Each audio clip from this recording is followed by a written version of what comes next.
Sifiwe. Salimia jirani, mwambie toujours c'est ma saison. Mwambie tu c'est ma saison. Mwambie tuko katika safina ya Noa. Tunaweza ikala.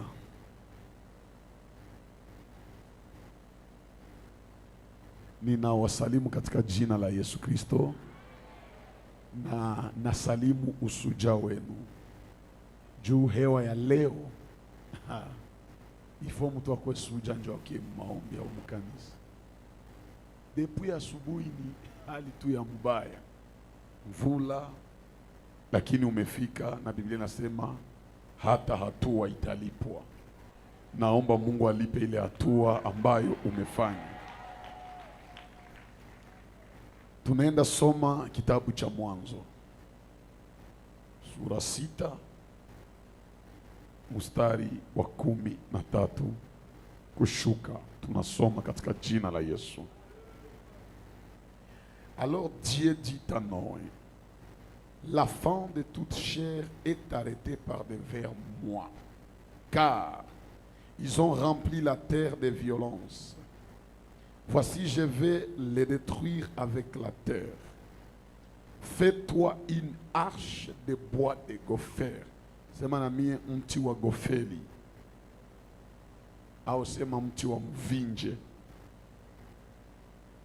Tu disposeras cette arche en cellules et tu l'induiras de poids en dedans et en dehors.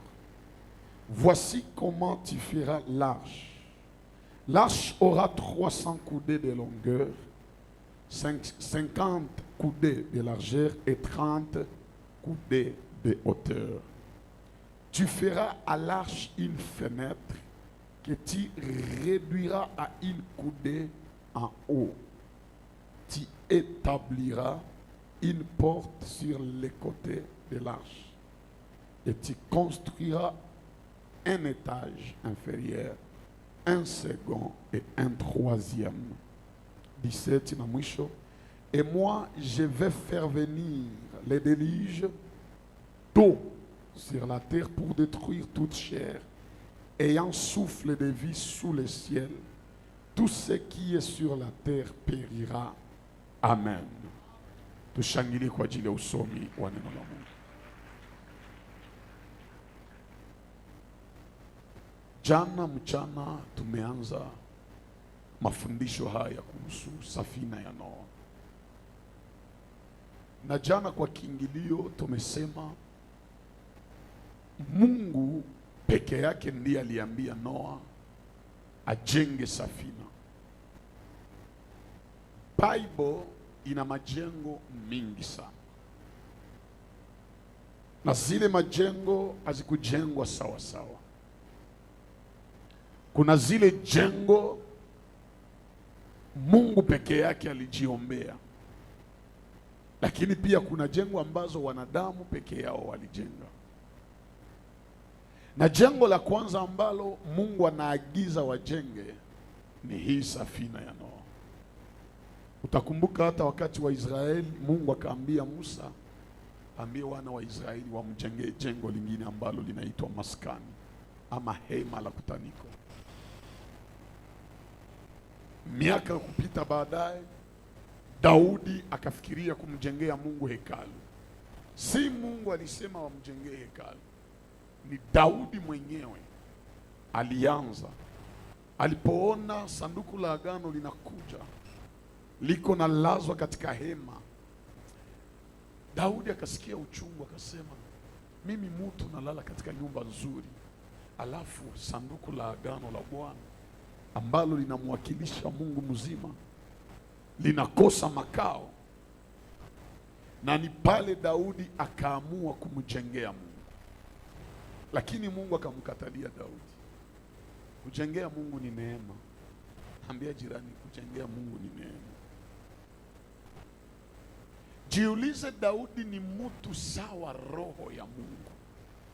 Mungu alipenda sana Daudi, lakini Daudi aliposema atamjengea Mungu hekalu, Mungu akamwambia Daudi, haiko wewe ndio utanijengea, sitaki unijengee, sababu mikono yako imejaa damu. mtoto wako Sulemani ndiye atanijengea. Yaani mwalikuwa visionnaire wa temple ni Daudi, lakini executeur wa temple ni Sulemani. Napenda hii, baba anawezi anza maono, hata hakuimaliza lazima mwana akuje atimize maono ya baba. Hauwezi niambia sasa uko mtoto wa MCPM na unakuwa kana maono yako. Lazima utembee mpangilio ya maono ambayo mzazi wako amekuwa anaanzisha. Daudi hajenge, lakini mkisoma Biblia mzuri, ikuwe vifaa vilivyojenga hekalu ambalo wanaita hekalu la Sulemani. Daudi ndio aliacha vyote. Daudi ndio alikuwa aliprepare hure juu akuwe ameandaa tayari miti ambazo zitatoka Liban, vifaa mingi. Yesu naye alipokuja mwenyewe akasema, mnaweza bomola ile hekalu nami nitalijenga kisha siku 3. Watu wakasema Yesu haiko sawa, ataweza jenga hekalu msiku 3 yenye likamataka miaka. Je, mnajua kama Sulemani jua ya lishe hekalu ilimchukuaka zaidi ya miaka 12? Zaidi ya miaka 12. Sasa watu banajua historia ya ile hekalu, banajua ilichukua muda mrefu kujengwa. Sasa huyu yeye iko nani jua ibomole na ijenge mtu wa juu? Kumbe Yesu alikuwa haseme hekalu yao walikuwa na juu, alikuwa anasema hekalu takatifu ambao ni kanisa. Na tukienda mbali tumeitwa sisi jengo la Kristo. Manake Biblia iko na majengo mbalimbali, na hizi jengo, kila jengo iko na vifaa vyake. Kwa Noa, safina inajengwa na mti wa mvinje ama goferi. Kwa maskani imejengwa na mti wa akasia ama wa sitini. Kwa hekalu la Sulemani imejengwa na mti kutoka Lebanoni, cedre de Liban, na wakachanga mawe pamoja. Lakini kwa hekalu la Kristo hayo haijengwe na hiyo mamiti, hapana, linajengwa na damu na maji ya Kristo. Bwana Yesu asifiwe. Mie na wewe tuko resulta ya kufa na kufufuka ya Yesu. Bila kukufa na kufufuka ya Yesu hatungeitwa kanisa leo. Sasa ile ambayo itatuhusisha ni hii safina ya Noa. Andika, ilijengwa na mti wa goferi. Kama uko nani, sema na mie mti wa goferi. Kwa nini mti wa goferi? Kwa nini wasitumie cypress? Juu ya nini basitumie eucalyptus? Juu ya nini basitumie miti zingine zetunajua, lakini bois de gopher? Unajua Mungu ni mtaalamu. Kwa kila kitu Mungu anaweza kuambia, anaonaka hatari mbele. Ndio maana akikwambia ufanye kitu, anakuwaka na hakikisha kenye utafanya, saa hatari itakuya kisianguke. Anamwambia tengeneza safina kwa mti wa mvinje ama wa goferi. Juu goferi iko na kapasite ya kuishi siku mingi mumai na isizame na isiozi. Goferi hata unaitupa yulu ya mai haiwezi zama, ile ni 1. 2, goferi ni miti zenye ziko rare kuonekana. Mtu mwenye atafika mbali ni mwenye anakuwaka rare sana.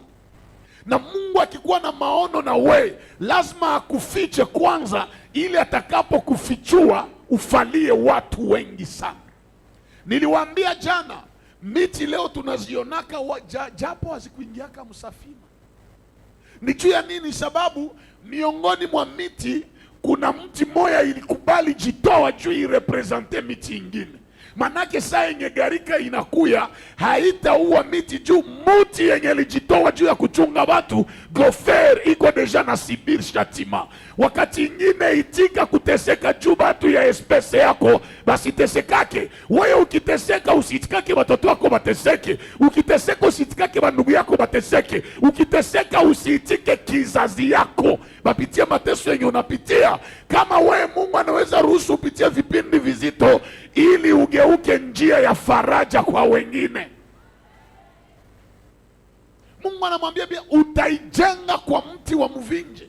Kwa nini? Sababu ni mti ambao inakaa juu ya maji, inaweza ogelea mzuri juu ya maji. Na nikienda katika ulimwengu wa mafunuo, ile mvinje ni mie na wewe kwanza, ni picha ya mie na wewe. Maji ni picha ya neno la Mungu. Ukitaka enda mbali na usianguke, tembelea neno la Bwana. Hata kama zoruba itakuya, mwenye anajiapuia ku neno la Bwana atakuwa kama vile safina ambayo hata maji yalitikisika ilimpandisha juu ya milima ya Ararati.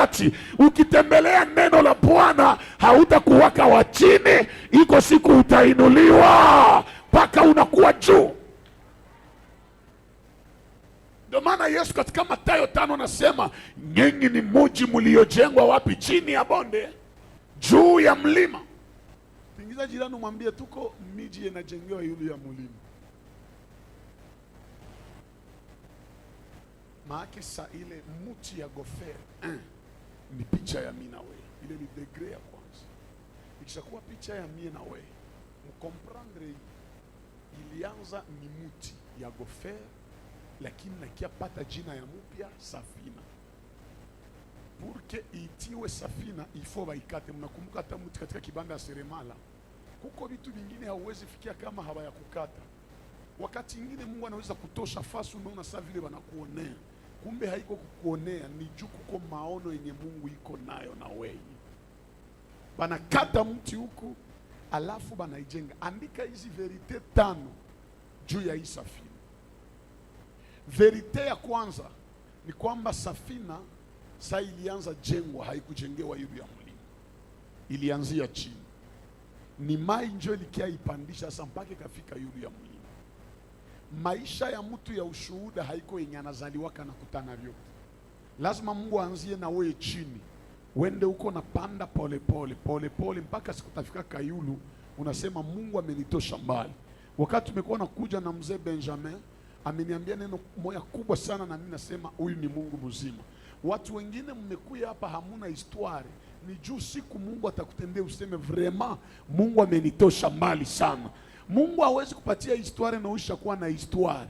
Ifo ukwe hauna histoire njo akutengenezee historia. Na niko naomba Mungu akutengenezee historia, utoke chini mpaka utapanda na unainuliwa juu zaidi. Ile ni verite ya kwanza. Verite ya pili, wakati niko najenga safina, watu walikuwa nacheka Noa. Unanisikia? Watu walikuwa nacheka nani? Wanasema mzee nje namsemesha. Wakati yote yenye utatoka amo kitu kia maana watu hawaelewaki vyenye huko amo. Bana kwaka yuko na kucheka, yuko na kuzarau. Kumbe muile kucheka na kukuzarau njo Mungu atakia kuheshimisha apre. Kila kitu ya mzuri hawakiitikake kumwanzo. Ile kubaliana na mimi. Baki kuitika kumwanzo manake hakuna kwenye huko naenda. Lazima upate wapinzani wanao kupinga mchana na usiku. Ile inakusaidia juu uende mbali. Ndio maana kuna maadui wengine na wapinzani wengine haiko mkoshi, lakini ni baraka yetu. Nipe amena niongee kidogo. Esko najua kama upendo ya Elkana haikuacha Ana na beba mimba, lakini matusi ya Penina kwa Ana ikaacha Ana na beba mimba. Elkana alikuwa anaambia Ana, sheri, mimi nakupenda hata unizalie. Upendo yangu, mi presence yangu inazilia watoto 10 benye naweza nizalie. Penina naona mwanamke alimeza chupa, unakiaka tu yalisha choo hapa, unakulaka vya bure. Ile mitusi, ile machambo yenye Penina alikuwa naambia Ana ikakwaza Ana. Biblia inasema kila siku Ana akakuwa nalia. Mimi siku kaelewa, hapana, sipaswe kuwa nalia jua ananitukana. Iko nitukana ni chakula yenye nanisukuma niende tafuta Mungu sasa. Manake uwepo ya Penina kutukana Ana njo ilisukuma Ana aende omba Mungu oserie. Ukiona saa maombi mtu iko naomba na hangaike, manake hana bibi namsumbua. Lakini mwenye iko na maisha yenye namsumbua, mbele ya Mungu atatia mafiere. Tingiza jirani mwambie, kama utakuwa naomba na uvivu make ona enea. Sia babinge tungali vipande, tuko mapande, saa ya kuomba. Sitafuata o fiancé iko umu. Si anawezi jita fiancé na hata kuoa. Omba Mungu njo mwenye anaonaka haja ya moyo, atakusikia. Njo maana mina prefere Penina pali ya Elkana mu maisha yangu mie Ana. Juu upendo ya Elkana hainipatie mtoto, lakini chuki ya Penina inanisukuma niende omba Mungu. Na sasa mimi naomba Mungu, njo kuhani Eli anasema, umelewa mama? Sema si leo. Unakufa nini? Utaendelea leo mpaka lini? Njo anakasema, baba yangu, mimi sialewa wala siko mwanamke mpumbavu, hapana. Nimekuja kumimina uchungu wangu mbele ya Bwana. Manake alikia kumazabau niko tu iko tu njo ile nyonona mtu iko nalia makamasi na shukuru nasema mara huyu ona vile anajiachilia. Wewe njo unaona vile, lakini Mungu haone vile. Wakati ingine mbia kuomba, acha mafiere, acha jikontrole, acha angalia sasa niva la nguo ya bei. Ile nguo ni ya bei, lakini maisha yako haiko ya bei, inapigwa mbele ya Mungu. Acha mafiere, acha kiburi. Wewe bana kuyaka niko naomba Mungu, mimi na regrete, mimi naishiwa. Omba Mungu. Na wamingi wanaweza kuomba bien maombi ya Mungu anasikiani ya Francais. Hata kinande Mungu anaweza isikia. Kwanza meilleure façon ya kuomba ni lugha yenye una maîtriser bien. Hapana anza ombea hitaji yako mkitu huko na waza mu Francais unakisahabu kwanza mu Francais hivi anaweza ita nini? Si uko na jidistraire.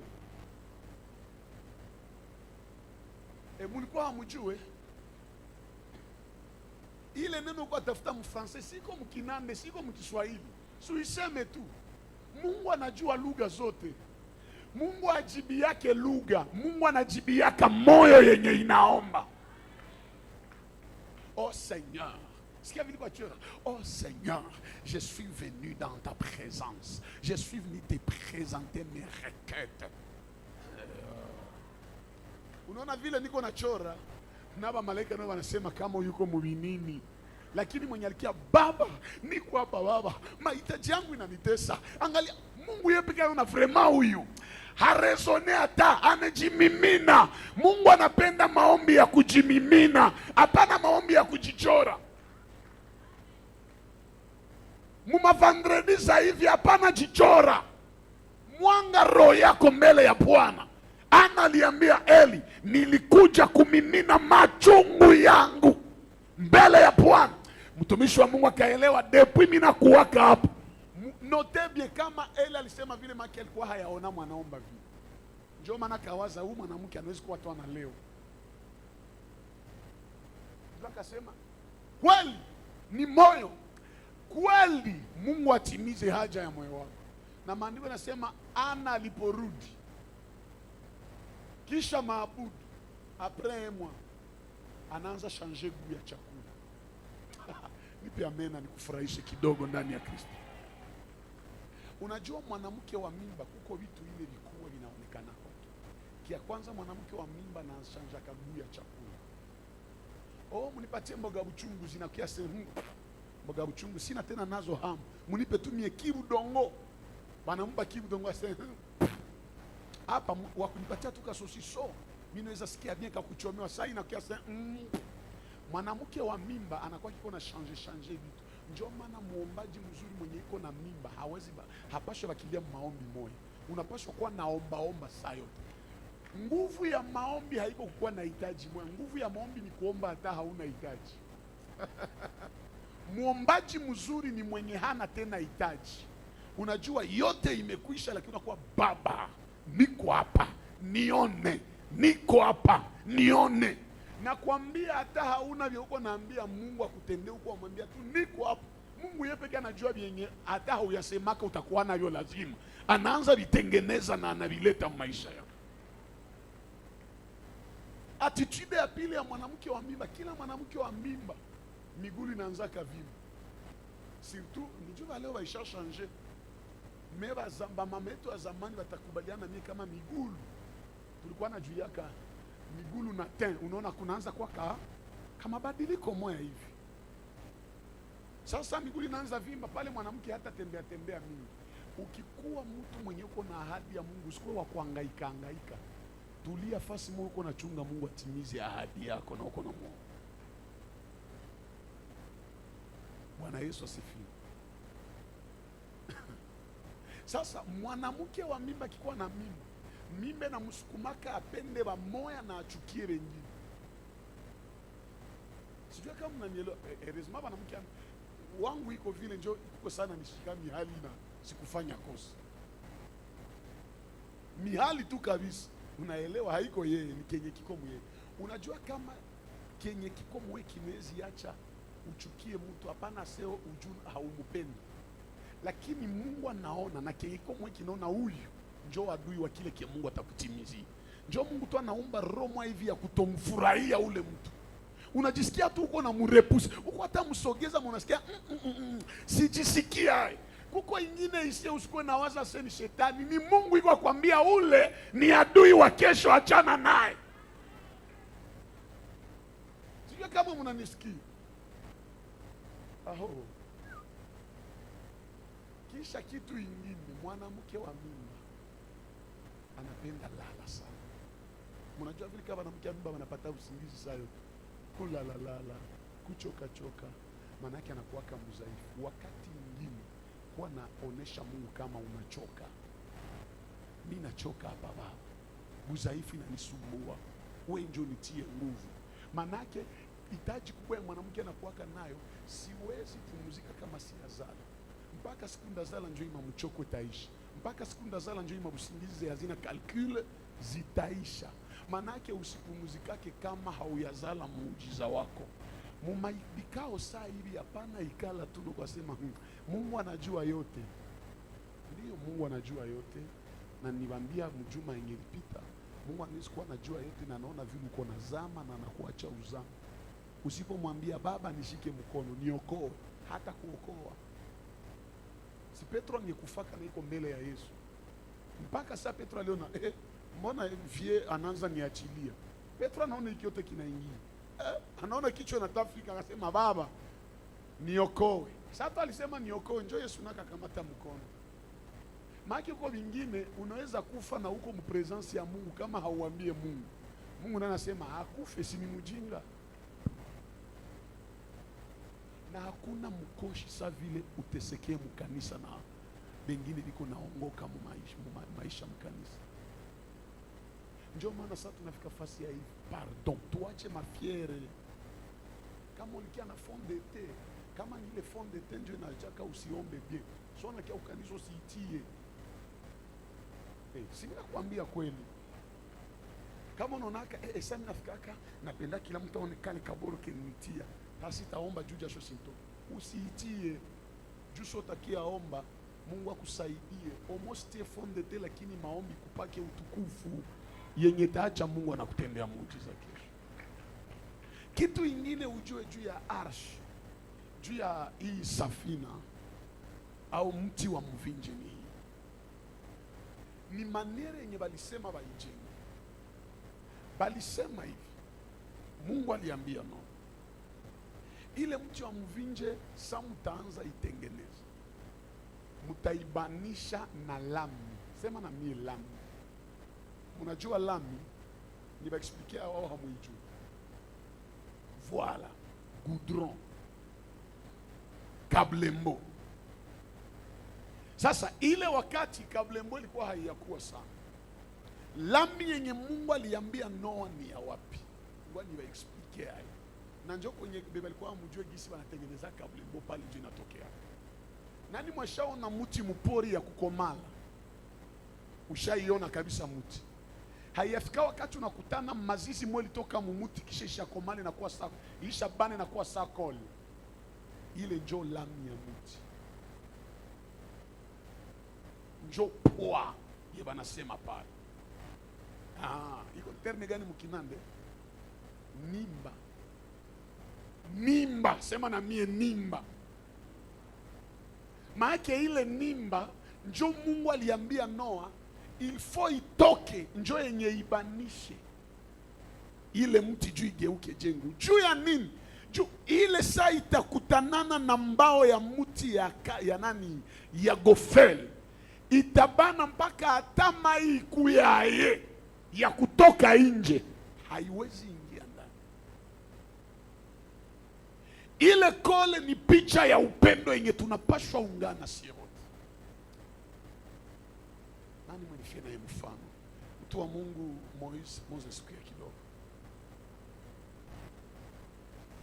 Yeye ni gofer, mbao ya gofer, na mie ni mbao ya gofer. Kama habayatia ile nimba, nadhani ni vile, kama habayaitia tunaweza kuwa hivi hatutabanana. Kidogo na kidogo mwe naanguka huku, ingine naanguka huku. Meifo walete nimba, banabanisha ile lami, bakishaikole hapa tunakuwa sude. Manake hata zoruba ikuyaye hatuwachane, hata upepo ikuyaye hatuwachane, na hata mvula inyeshe yaye hakuna hata toni ya nje itaingia ilobanishe bandani. Munajua na maanisha nini? Tukiungana hapa MCPM kwa upendo, hata vita itoke nje yaye haiwezi tingiza hata mumoya wetu. Kenye kinatukosea ni ile roho ya kupendana. Upendo ni kama kole yenye na kuatashaka kumtu. Hata tunaweza kuwa hatuko sawa sawa naye, lakini ile upendo inafanya nijifanye kama yeye na yeye kama mimi. Manake shida yake inakuwa yangu, raha yake inakuwa yangu. Tukitembea muvya Mungu na tungali naona hatuko sawa sawa, hatutaenda fasi. Ndio maana Paulo anasema hata ningenena kwa lugha za malaika, kama sina upendo mimi ni bure. Lazima tujifunze kupendana, na kupendana ni kuvumiliana. Hata unaona mabaya kwa mwingine unamvumilia, unajua upendo hufunika ama huvumilia mabaya yote. Nani msiye hana defo hapo? Nani msiye anakamilika hapo?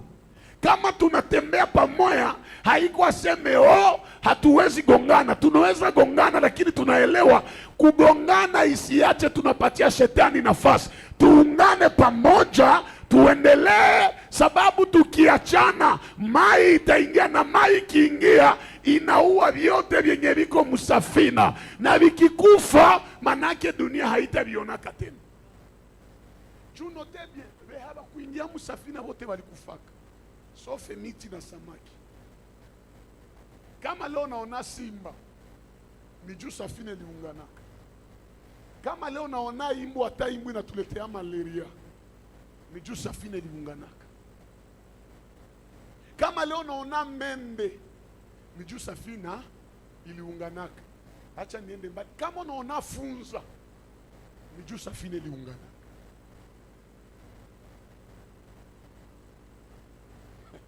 Vile vyote vile tunachukiaka leo. Vrema Adamu, Mungu amsamehe tu. Haki, Mungu amsamehe. Kuko mingi leo habakwetena na makucha na balizaliwa na makucha juu ya mafunzo. Vile vyote ni juu Adamu alifanya dhambi. Adamu angefanya dhambi, funza ingekuwa naingia ikibeba makucha ya mtu. Mulikuwa hamjue, munoni mabuto manjunuku zinakuyaka. Adamu huyu. Mulikuwa hamjue. Juu mnakumbuka yote Mungu aliumbaka ilikuwaka vema sana. Mulikuwa perfection. Mais zambi kakia créer imperfection. Ujiulize bila zambi ya Adamu kama hatugonjwake, kama hakuna vile tunakosaka, kama vita haikuwake. Meosimi napenda ifale Adamu afanye vile juu tuone upendo ya Mungu kiasi ya yule. Juu Adamu angeangukaka hatungejuaka Yesu kama ni Mwokozi. Atakia okoa be habana zambi. Wana Yesu asifi. Hasa ile kutia lami ni kubikutanisha. Ni kusema tunaungana pamoja juu adui asiye. Sasa uliza jirani, eske unaunganaka na sie au?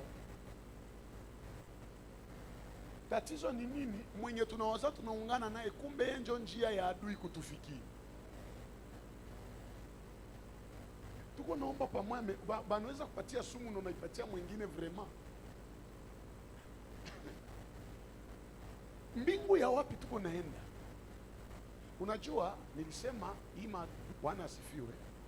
Ndaanza kuwa nafanya nini? Nafundisha, ambia jirani, upendo ni ya lazima.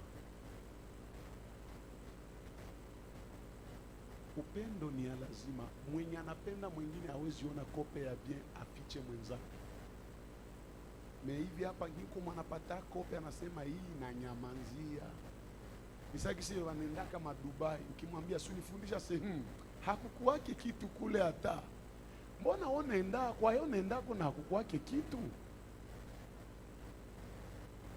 Manake kwa watu wengi wanaweza penda ubarikiwe, me hawezi penda upande saa yeye. Ile ni roho mbaya. Bwana asifiwe. Kitu ingine uandike juu ya safina ni musafina etage zilikuwa make dimension zinapishana. Ça c'est très important. Bebiko ku niveau premier haiko njoo biko ku deuxième niveau. Na bebiko ku deuxième niveau haiko njoo biko ku troisième niveau. Manake ni hata si wote tuko humu. Ndio tuko pamoja ndani ya Kristo. Lakini viwango haviko sawa sawa. Viwango vinapishana. Ndio maana hata tunapendana tusivukiane mipaka. Usiingilie maisha ya mwingine juu hakuna mwenye alikuja hapa juu ya maisha ya mwingine. Kuwa najua, heshimia mipaka yako. Oju banapanda kumazabau na mimi napaswa panda kumazabau. Utakarabatiwa hapa. Hapa hapacheze yake. Kila mtu anapaswa heshimia mipaka. Na niende mbali, hata tunaungana pamoja. Msiye mko bajene na mko bazazi. Haiko juu tuko pamoja ndani ya Kristo ndio utazoea muzazi. Muzazi ni muzazi na mtoto ni mtoto. Lazima tujue heshimiana. Ambia jirani, hata tuko ndani ya Yesu tuheshimiane. Sijui kama unanisikia. Hakuna dharau kama vile kutaka jifanya sawa sawa na mwingine. Yesu alituokoa lakini hakutuita sawa sawa. Hatukuzaliwa pamoja, tumekutanana tu ndani ya Yesu. Mkubaliane na mie kama uko wanaikala fasi moja hapa lakini nje kule habange kutananaka na habange ikalata fasi moja. Sasa usitake profite mtu juu ya Yesu. Amunisikie. Usitake profite mtu juu ya nini? Nipe amena niongee. Oh! Angalia, manyama zilingia musafina, simulingia simba, simulingia na kondoo. Mewaliishi tu mwaka moja. Manake simba alijifanya kondoo na kondoo akajifanya kondoo musafina. Bakaishi pamoja kwa amani. Manake simba kwa mwambia peti, uko na bahati juu tuko humu. Meinje ya hapa mimi naweza kufanya fo. Usione mtu ni mpole leo mkanisa utake mvuzarau au utake mkanyangia. Ni maisha tu ya wokovu nje na bakutanisha kule nje haiko mwenzako. Komanda unaweza muita frere kama ni komanda. Me kule nje usimuite frere. Kule nje alikuwa mpigia rusako unasema mwenzangu huyu utapigiwa fimbo. Sijui kama mnanisikia. Hii nawaambia kweli, mkanisa tuko wamoya. Meinje ya kanisa nivo zinapishana. Njoo maana tusikuwe na kuwa bajinga. Meme mkanisa unajua ni kwa neema njoo Mungu ananiikalisha na huyu. Kumbe sina droit ya kumdharau. Lazima nimuheshimie. Heshima, kuheshimiana. Narudilia, heshima, kuheshimiana. Ambia jirani usivuke mipaka. Mwambie hata tuko humu usiingie mu maisha yangu haikuone. Jio kipena maisha yako hapana fuatana na yangu. Sie wote tulikuwa hapa juu Yesu atutendee. Kwa hii tujue heshimiana.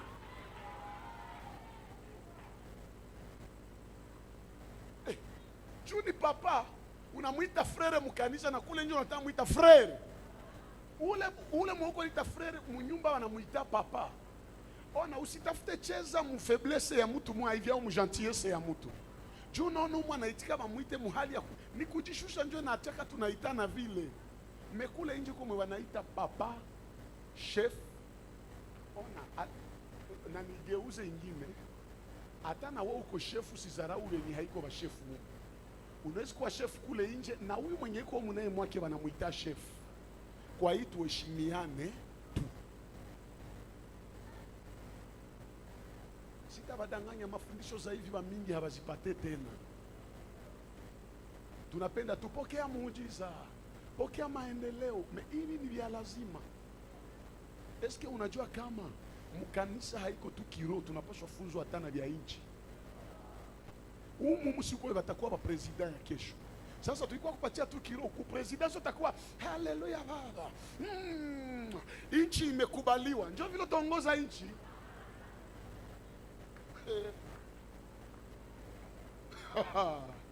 Ambia jirani, kanisa ni shule. Mwambie kanisa ni shule.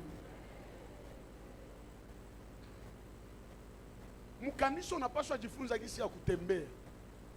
Unapaswa jifunza gisi ya kuongea. Meme mkanisa wanapaswa kufunza gisi ya kutafuna. Kwa hiyo wanatafuna pande zote. Utakutana na wakubwa dadi iko natembea, hatembea na control. Kisha uko na baba nipe bwana. Ifo ulinge bie mwanaume naye akuone kamera. Ni mnawaza mariage ni vya kiroho tu. Mwenzetu Adamu alikuwa mkiroho ya sana, alipoamka anaona Adamu akaacha kiroho, anaona Eva akaacha kiroho. Tazameni. Voici cette fois celle qui est os de maison, chair de ma chair. On l'appellera femme, car elle a été prise de l'homme. Pale mko kiroho. Njoo frère, ushapenda fie, bali umwambie baba mguse. Baba hata mgusa kinywa yako.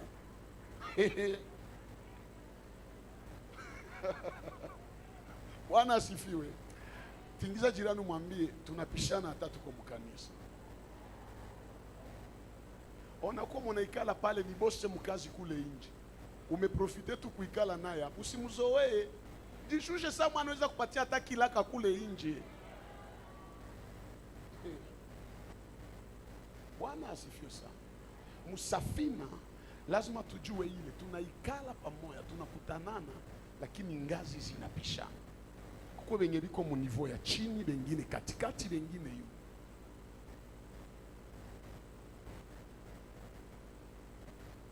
Pamoja wapi?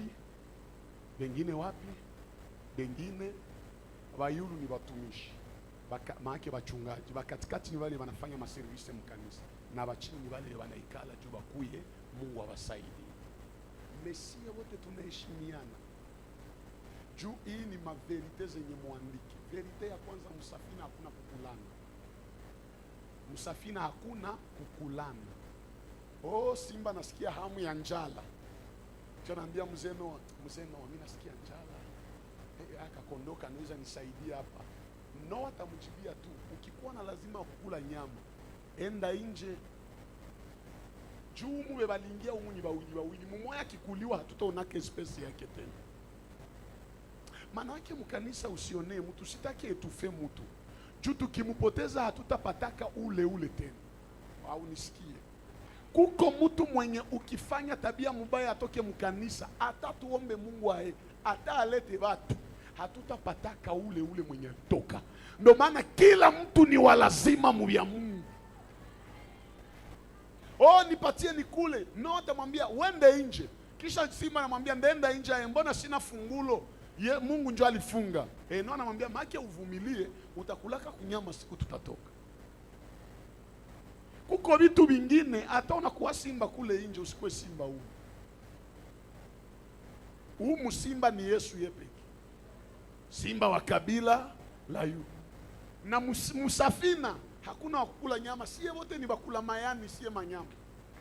Na simba atakula mayani hata haikulaki, atashanje kwanza regime. Sie wote humu majani mabichi ni neno la Mungu. Njoo yenye tuko natumia pamoja. Hapana zarau wao kutaka kukanyaga mtu ndani ya kanisa. Fomu ni heshimie, mie njoo kinge humu ni Yesu. Tuko pamoja. Kinge ni nani? Merci. Jambo lingine haraka juu ya safina yenyewe uandike, hii ni connaissance na mimi natamalizia. Musafina njo kondoo au mbuzi walipata bahati ya kuikala na simba kwa amani, lakini apre pale kondoo akifamu za simba na murarua nje. Sasa munisikie, narudili musafina, simba alikala pembeni ya kondoo kwa amani. Maana simba hawezi kula kondoo wapi? Me haitakuwa siku zote. Apre mwaka moya watatokaka, ifo kondoo ajipange sawa sawa. Juu akikutana naka na simba kama haiko chakula, maana kiko venye aliapranda. Ni ujuzi gani mimi nataka kupatia? Mie niko kondoo, papa Benjamin simba, tunakutanana naye, mie kondoo, yeye simba. Nijue kama ni neema nimepata mimi kondoo kuishi na simba na asinikule. Maana siku ndatoka ifo nifanyake nguvu asinikulaki tu atana nikutana. Nini taacha sasa asinikule japo niko kondoo, yeye ni simba? Manake hii mwaka moya nijifunze vile na ngoromaka, nivumilie kungoroma yake. Akirishi nivumilie nini, nione tabia yake. Kwa msa siku tutatoka msafina akifa mina simama, ataelewa mara moya mwili ni ya kondoo lakini akili ni ya simba. Tafsiri ni nini? Mungu akikutananishaka na tajiri wa uko maskini, usipende akusaidie kila siku, lakini jifunza nafanyaka aejo akwe tajiri. Kwa msa siku mutaachana naye, usibakie maskini na wewe utajiri ionekane kwako. Tuko pamoja? Hii ni tabia yenye Bakristo wanapaswa kamata. Ni kweli tunaitwa kondoo. Yesu naye ni mwana kondoo wa Mungu, lakini haiko tu mwana kondoo. Mfunuo wanamuita simba wa kabila. Mnajua juu ya nini? Alijua nikibakia kondoo, nikipandaka kule huko masimba zinaweza nirarua. Kumbe umweni kuwe na identite ya simba. Hata mkironi vile kuwa kondoo na ukue simba. Kondoo ni mpole, simba ni mkali. Wakati ya mpole kuwa mpole, wakati ya kutomboka mtu asikuchezee. Nakwambia mtu akitavuka mipaka usibaki yake. Mungu anaona yote. Uko mwingine waka. Mwambie bia usinizoe. Ona kutomboka. Na Yesu na alitosha sentira kababulana. Wewe usibabulane tu, lakini unaweza tomboka. Hasa mkiroho kuwa mpole wakati kusikia neno ya Mungu. Kuwa mkali wakati uko nafanya maombi. Sasa unaomba pale simba iko na tokota, milima inatetemeka, umalozi unakimbia, simba iko natumika. Piga jirani mkono, simwambie usibakie tu kondoo, kuwa simba.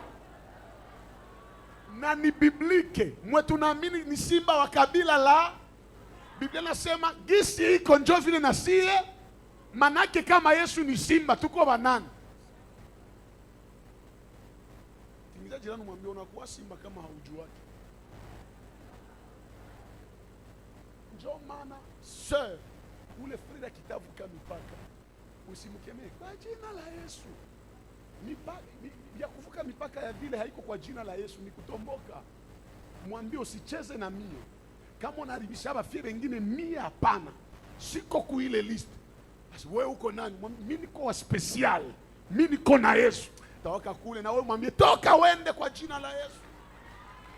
Unatia kwa jina la Yesu na umewaka.